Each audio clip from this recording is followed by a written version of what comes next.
Des Issambres à Aguet, le sentier du littoral s'étend presque sans interruption sur une trentaine de kilomètres. Il traverse 3 communes et 9 ports.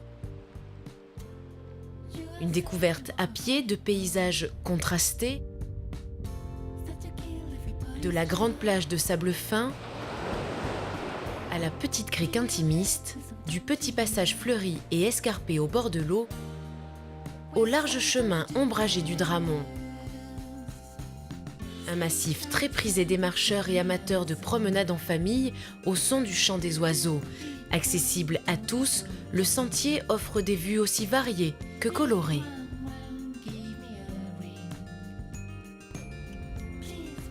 Oh, c'est très belle. Le soleil, la mer, les plantes, toute la nature. Il est magnifique.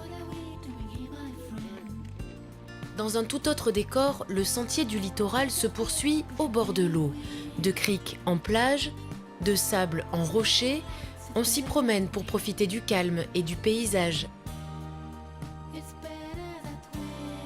Avant de s'accorder, pourquoi pas, une petite pause sur les emplacements aménagés comme cette aire de pique-nique ombragée.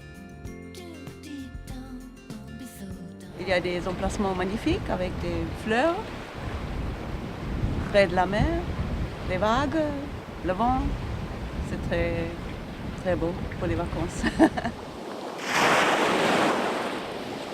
petit peu accessible, on peut faire déjà une petite balade bordure de mer. Et puis il y a des petits coins à l'abri, ça c'est important pour nous aussi. À l'origine, ce sentier pédestre était le chemin de ronde des douaniers, car il arrivait souvent, la nuit venue, que les petits bateaux de pêche ne débarquent pas seulement du poisson, mais de discrètes cargaisons. Puis le concept de sentier littoral est né. Instauré par la loi littorale de 1986, l'idée ne date pas d'hier. Déjà, sous Napoléon, un usage imposait une servitude d'au moins 3 mètres en bordure des côtes du domaine public maritime.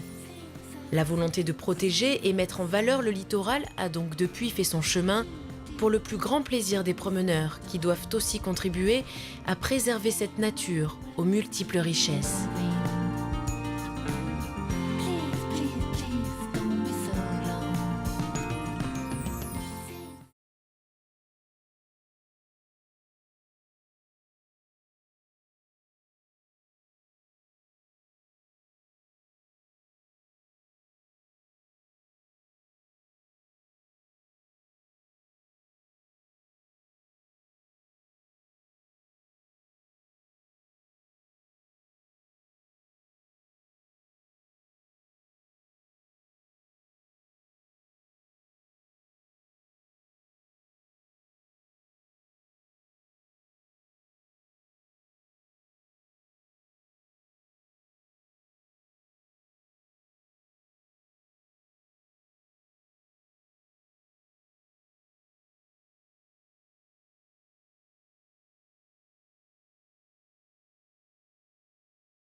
C'est bien aménagé tout le long, donc ça nous permet de faire un bon bout le long.